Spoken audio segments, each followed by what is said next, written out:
رہی میری آپ سے بات ہوئی تھی تورات کے متعلق۔ میں نے آپ کو بتایا تھا کہ حضور علیہ الصلوۃ والسلام کی جو شان مقدس ہے، تو ان کے اندر بے ادبی کرنے والے کو اگر قتل کیا جائے تو اس کے اوپر اعتراضات کرتے ہیں۔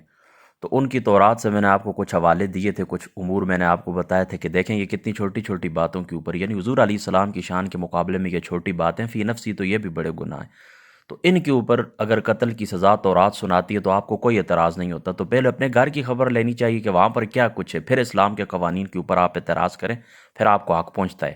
تو میں نے آپ کو چند باتیں بتائی تھی کہ کس کس موقع کے اوپر کون کون سا ایسا امر ہے جس کے اوپر تورات قتل کی سزا سناتی ہے۔ کچھ باتیں میں نے آپ کو بتائی تھیں، 2 یا 4 باتیں میں اور بھی شامل کر دیتا ہوں تاکہ بات مکمل ہو جائے، یہ اس دن رہ گئی تھیں۔ دیکھیں یہاں پر واضح طور پر آپ کو سامنے نظر آ رہا ہے، یہ 18 نمبر آیت ہے، اخلاقی اور مذہبی قوانین جو باب ہے اس کی آیت نمبر 18 ہے اور یہ خروج ہے۔ اس کے اندر لکھتے ہیں کہ حضرت موسیٰ علیہ السلام کو اللہ تعالیٰ فرماتے ہیں کہ تو جادوگرنی کو جینے نہ دینا، یعنی جو خاتون جادو کرے، یہ جو سحر وغیرہ کا عمل ہوتا ہے جادو کرنا، یہ کرے تو اس کو کیا کر دیا جائے، اس کو بھی قتل کر دی۔ وہاں پر حضور علیہ السلام کی شان میں بے ادبی کرے، اس کے اوپر، اس کے قتل کے اوپر آپ کو اعتراض ہے۔ یہاں پر آپ کی تورات ہمیں کیا بتاتی ہے کہ فقط جو جادو کرے اس کو بھی قتل کر دیا جائے۔ آگے بڑھیں، جو کوئی کسی جانور سے مباشرت کرے وہ قطعی طور کے اوپر جان سے مارا جائے۔ کسی جانور کے ساتھ، یہ آگے بھی میں نے آپ کو بتا دیا تھا، جو احبار ہے اس باب سے میں نے یہ بات آپ کو سنائی تھی۔ بہرحال یہ خروج کے اندر بھی موجود ہے، آیت نمبر جو ہے 19 ہے، تو یہ دیکھ لیں آپ۔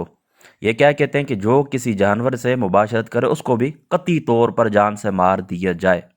آگے سنیے، جو کوئی، آیت نمبر 20، جو کوئی واحد خداوند کو چھوڑ کر کسی اور معبود کے آگے قربانی چڑھائے وہ بالکل نابود کر دیا جائے۔ یعنی اللہ تعالیٰ کی ذات پاک جو ہے اس کو چھوڑ کر کسی اور کو اپنا معبود بنا لے، اس کے لیے قربانی کرے، اس کے اوپر قربانی چڑھائے، تو اس کو کیا کیا جائے، اس کو بالکل جان سے مار دیا جائے۔ یہ 3 باتیں ہو گئی، یہ آپ کی ذہن کے اندر رہنی چاہیے۔ دیکھیں یہ آگے احبار آ گیا، اس کا جو باب ہے کائنوں کی پاکیزگی، تو اس کی یہ آیت نمبر 9 ہے۔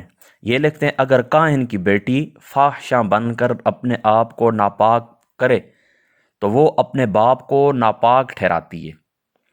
یعنی یہ جو کاہن ہوتے ہیں نا، ان کی یہ جو ذمہ داری ہوتی ہیں، یہ ٹھیک ہے، یہ بات ہو سکتا ہے آپ کو نہ بھی سمجھ آئے، پھر انشاءاللہ تعالیٰ کبھی آپ کو بتا دوں گا۔ یہ جو ان کے محبت خانے ہوتے ہیں جہاں پر یہ آ کر قربانیاں چڑھاتے ہیں، تو وہاں پر جو آج کل جس طرح مزاروں کے اوپر یہ مجاورین بیٹھے ہوتے ہیں نا، گدی نشین، یہ اس قسم کے لوگ ہوتے ہیں۔ تو اس کے متعلق یہ کہتے ہیں اگر کاہن کی بیٹی، یعنی اس شخص کی جو مجاور بن کے بیٹھا ہے، آپ کی قربانی آپ سے ایکسیپٹ کرتا ہے، اسی طریقے سے آپ جو صدقہ خیرات زکوٰۃ وغیرہ جو قربانیاں، یہ بھی تورات کے اندر جگہ جگہ موجود ہے، تو یہ بھی ایک ڈنگ ہے، مطلب روزی روٹی کو مانے کا۔ اللہ تعالیٰ کا یہ حکم نہیں ہے کہ فلاں شخص کے پاس جائیں اس کو قربانی دے، وہ تمہیں چیک کرے، پھر اس کو اتنا کھلایا جائے وغیرہ وغیرہ۔ یہ ان لوگوں نے خود ہی تورات کے اندر یہ باتیں ساری داخل کر دیں اپنی روزی روٹی کے لیے اور اپنے کاروبار کے لیے اور اپنے آپ کو مضبوط کرنے کے لیے معاشی حوالے سے، ورنہ اس کا اللہ تعالیٰ نے کوئی حکم بھی نہیں دیا۔ یہ بات بھی میں آپ کو گارنٹی سے بتاتا ہوں، بہرحال وہ ہمارا موضوع نہیں ہے۔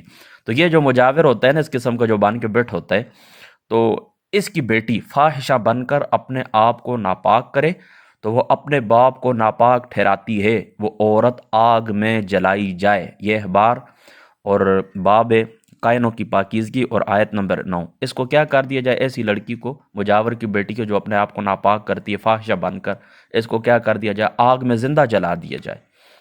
دیکھیں کتنی سخت سزا ہے، آگ میں زندہ جلا دی جائے۔ ٹھیک ہے، باقی آپ خود سمجھدار ہیں، ابھی آپ سوال کا جواب خود دے سکتے ہیں۔ اگر وہ آپ سے سوال کریں کہ دیکھو جی تم کہتے حضور کی بے ادبی کرنے سے بندہ دار اسلام سے خارج ہوتا ہے، اس کو مرتاد قتل کر دیا جائے، آپ ان سے کہیں یہ چھوٹی چھوٹی باتیں، یعنی حضور کی ذات اقدس کے مقابلے میں یہ معمولی باتیں، تو تورات اس سے کم درجے کے اوپر سزا قتل کی سناتی ہے، آپ کس طرح اسلام کے اوپر اعتراض کر سکتے ہیں؟ ٹھیک ہے، میں امید کرتا ہوں آپ یہ بات سمجھ گئے ہوں گے۔ السلام علیکم ورحمۃ اللہ۔